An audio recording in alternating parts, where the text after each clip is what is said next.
enter into his gates with thanksgiving.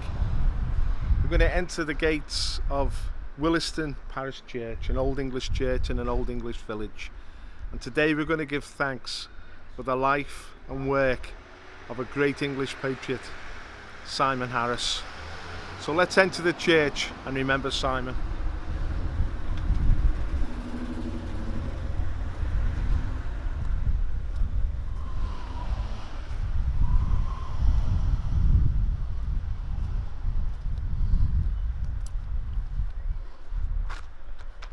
You see all the gravestones here. It's a very old English graveyard, and sadly Simon passed away last week. Just shock to us all. He was only 60 years of age, born in 1960, died in 2020. Still had a lot to offer, Simon. Still full of life, full of ideas, full of hope for the future. But sadly, he was just snatched from us, taken. A real shock. Still in shock now. I'd known Simon for nearly a year, and he was a man with a wonderful spirit, a wonderful peaceful spirit. And he used to tell me that one of his favourite pastimes was to visit old churches, and he got a solace from being close to the ecclesiastical architecture, the architecture and the art of Europe, whether it be in Spain or in England. He said it calmed his soul. And he was a very peaceful man, Simon, but a very principled man, and a man on a mission to save Western civilization. And we're going to carry on that mission, and we're going to go into this church now and just reflect on the life of Simon Harris.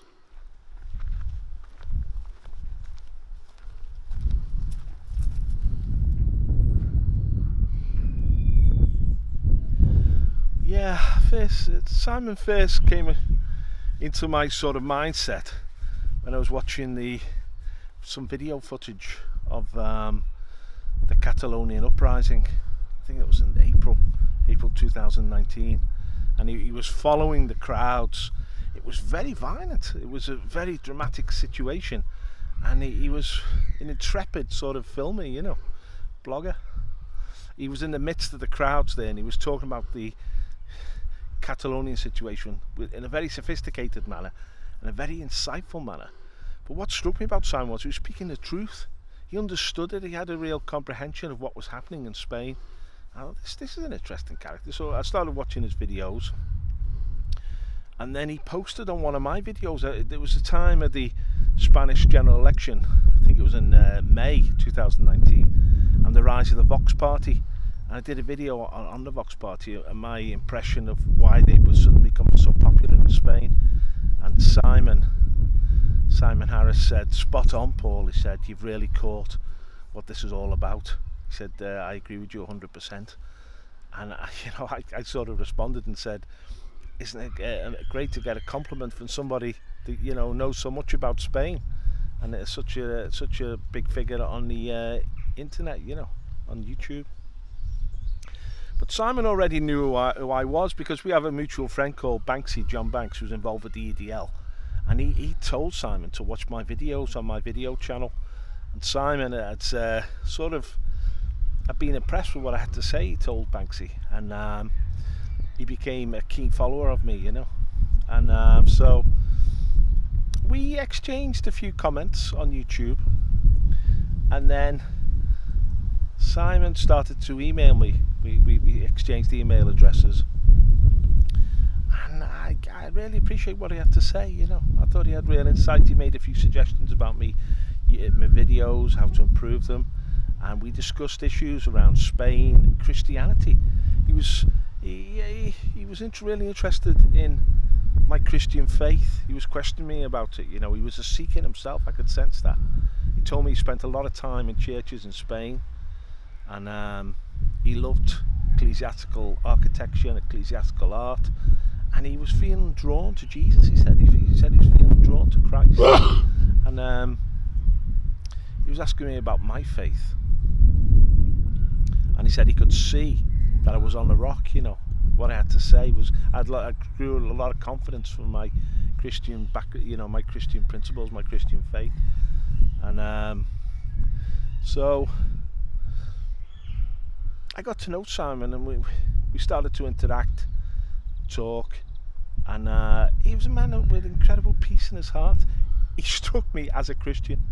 He had that sort of positive outlook on life, a hope for the future in the midst of all the chaos of the world. But he was a real nationalist, He was really concerned about what was happening to Western civilization. He said to me he felt that the immigrants that were coming into our countries were not going to appreciate our heritage and our way of life. And the more power they got, the more under threat we were. And he sort of was very wary of what had happened to other ancient civilizations, such as the Buddhist civilization in Afghanistan, or the Hindu civilization of Indonesia, or the Byzantine civilization, which he appreciated in Turkey now, which was then the Asia Minor. And he'd seen how Islam had totally obliterated these traditions and just decimated the architecture and the cultural heritage. And he felt that Western Europe was too precious.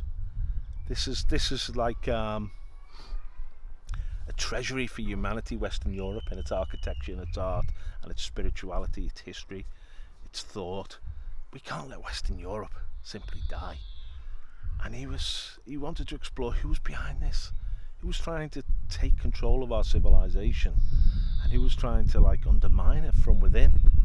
And he saw the globalists, the way they were operating, and he became very outspoken on it, But the thing about Simon was he always had a lot of joy in his heart, even though he was dealing with heavy issues.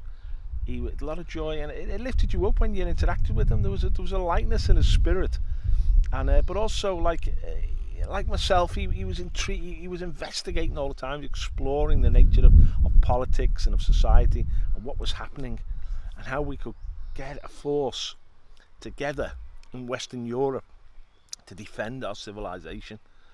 This for Simon was what nationalism was about. It was about the defence of European civilization, and he was really heartened by the rise of the Vox Party, which went from nowhere to being the third biggest party in Spain, I think it's got 60 seats now, Spanish Parliament. And he'd seen the rise of Matteo Salvini in Italy, and he was trying, he was impressed by certain figures in Britain. He'd seen the rise of the EDL and Tommy Robinson, and he loved the boldness of Tommy and the EDL, but he thought it got hijacked. The EDL got hijacked by outside forces and was being manipulated, and so he switched sides. He was also, he used to ask me about Paul Golding, and he said Paul Golding had great balls. He said, he was up for, he would confront authorities. He said he realised they got him into a lot of difficulties, but the boldness of Paul really stuck him. And I said, Paul's boldness, part of it comes from his Christian faith, because it says in the Bible, the righteous are as bold as lions. We know that we're fighting for what is right and what is proper, and Simon did as well. Simon, he saw how degenerate the left had become. That was undermining the family, undermining faith, and ultimately destroying our nations. And we had to address that and turn it around. And of course, he had a very popular streaming program which he used to put out every Tuesday, and he was investigating big thinkers of European nationalism, people like Primo de Rivera in Spain. He was interested in the interwar period, how Europe responded to communism in the 1920s and 30s, which is a similar threat to what we face today with cultural Marxism and Islam taking over our civilizations. But he'd have been on the left, Simon, and yet he cleansed his mind. He red-pilled himself and came over to the right. Yeah, I think he was very impressed with Mark Collett's rigour of thought and ability to grasp what was happening at a deeper level in our society. And he encouraged all nationalists. He was building a community around his blogging and his video output. He was drawing people together because he was such a good-natured guy, Simon, such a happy guy. As I said, he told me the 3 building blocks he felt for our movement were faith, the family, and the nation. His own family being fractured a bit. I think he'd been divorced, and he hadn't had much contact with his daughter, but he'd reconnected with his daughter, and that gave him a lot of optimism for the future, a lot of joy actually, to spend time with his daughter. He was really getting close to the Christian faith. He was seeking Jesus. He's told me he was drawn to Christ, and it's ironic, isn't it, that he's just died at a time when he was like reconnecting with his eternal roots. He told me that his faith had been educated out of him. This was what Western civilization has done to its children. It's educated our Christian traditions out of them, and yet this tradition is so important to nourish our souls and to give us that spiritual input, that positive aspect in life, that sense of being connected to the eternal. And so Simon was he understood the building blocks of society, and of course this was all built within the nation state. He wasn't into race or ethnic groups. He was interested in the nation state, because he said the nation is the political expression of an ethnicity. It molds it together, gives it an ideology, it gives it a structure, so our nation state is so important, and that's why we had to leave the EU really and reclaim sovereignty in our own land, and he wanted that across Europe. He wanted the nation states of Europe to reassert themselves. So he was on a big mission, Simon. He was on a big mission. And it was all going so well, and I was connecting with him, and we were exchanging ideas, and then suddenly the news came of his death. And what a tragedy it was. But there was a lot of consolation in the fact that he'd found faith of late. A sense that, he'd reconnected with God, and that we're all going to die sooner or later. And I feel with Simon that maybe one day we'll meet again, when we go to the pearly gates. Simon Peter will be at the pearly gates and say, "Welcome home, Paul. Welcome home, brother." Because he was a brother in terms of nationalism, in terms of Christianity, and of course in terms of just valuing our heritage. And just like to give thanks for the life of Simon Harris. I'd encourage people to watch his videos, to watch his output over the last few years, and to learn from it.